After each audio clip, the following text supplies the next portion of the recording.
Kerajaan tertua di Jawa yang diketahui secara umum saat ini adalah Tarumanagara. Namun dalam naskah Pustaka Ratya Ibumi Nusantara dikisahkan bahwa Jaya Singawarman, pendiri Tarumanagara, adalah menantu Raja Dewawarman ke-8, penguasa Salakanagara. Karena itu dianggap Salakanagara sudah ada sebelum Tarumanagara. Berdasarkan naskah tersebut, Kerajaan Salakanagara diperkirakan merupakan kerajaan paling awal yang ada di Nusantara, yang terletak di daerah Teluk Lada, Pandeglang. Tahun 150, Claudius Ptolemeus, filsuf Yunani yang menaruh perhatian khusus pada astronomi dan geografi, menyebut kerajaan ini dalam bukunya yang berjudul Geographia. Dalam buku itu disebutkan bahwa di dunia timur terdapat Labadiu, sebuah negeri yang subur dan mempunyai bandar niaga bernama Argire, yang tempatnya di ujung barat negeri itu. Lobadiu adalah Jawa, sedangkan Argire adalah bahasa Yunani yang berarti perak. Argire digambarkan sebagai sebuah kerajaan kota atau polis yang merupakan tempat perdagangan dan pertanian yang makmur. Sedangkan dari naskah Cina disebutkan bahwa pada tahun 132, Raja Yetiao bernama Tiao Bian mengirim utusan ke Cina pada zaman dinasti Han. Yetiao ditafsirkan Jawa dan Tiao Bian adalah Dewawarman. Tokoh awal yang berkuasa di sini adalah Akitirem, sedangkan raja pertama Salakanagara bernama Dewawarman yang berasal dari Palawa, India.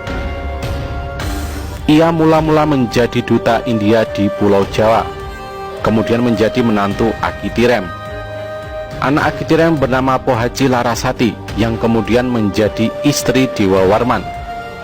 Saat menjadi Raja Salakanagara, Dewawarman I ini dinobatkan dengan nama Prabu Darmalokapala Dewawarman Raksagapura-Sagara. Ibu kota Salakanagara adalah Rajataputra yang hingga tahun 362 menjadi pusat pemerintahan Raja-Raja Dewawarman dari Dewawarman I sampai ke-8. Beberapa kerajaan kecil di sekitar menjadi daerah kekuasaannya, antara lain Kerajaan Agninusa atau Negeri Api yang berada di Pulau Krakatau. Kalau Salakanagara telah tercatat dalam catatan Ptolemeus tahun 150, bisa diartikan bahwa Salakanagara adalah kerajaan pertama di Nusantara yang bisa dibuktikan melalui peninggalannya. Kebanyakan peninggalannya berupa situs pertanian atau religius. Namun ada bukti arkeologis yang mendukung keberadaan kerajaan ini.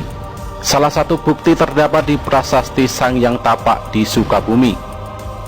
Prasasti ini dibuat di era Prabu Sri Jayabupati, Raja Sunda pada tahun 952 sampai 964 Caka Sunda, atau tahun 1045 atau 1057 Masehi Julian.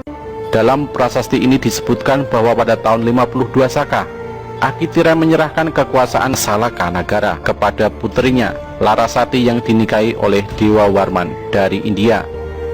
Peristiwa ini lantas dijadikan titi mangsa penetapan tahun pertama kalender Sunda. Salakanagara ini jatuh pada abad kedua Masehi atau pada tahun 122 Masehi jika dicocokkan dengan naskah Pangeran Wangsakerta pada abad ke-17 sangat cocok. Bahkan apabila cerita Salakanagara zaman Akitirem dan naskah Pangeran Wangsakerta dihubungkan, menurut data Atmadireja sangat cocok. Penanggalan kala Sunda dihitung mundur secara matematik. Tahun pertama merujuk pada saat penyerahan kekuasaan Akitirem kepada puterinya. Penduduk Salakanagara bekerja menghasilkan beras.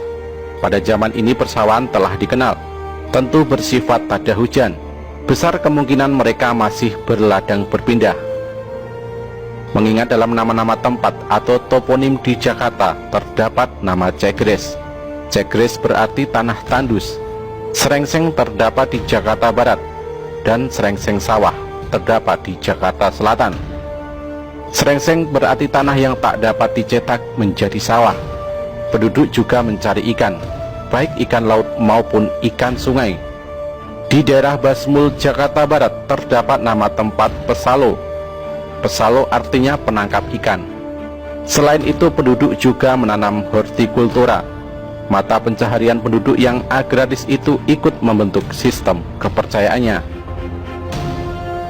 Meskipun raja-raja Salakanegara beragama Hindu, tetapi penduduk mempunyai kepercayaan agama nenek moyang. Penduduk menjalankan ritualisme yang berkaitan dengan musim-musim atau tahapan menanam padi.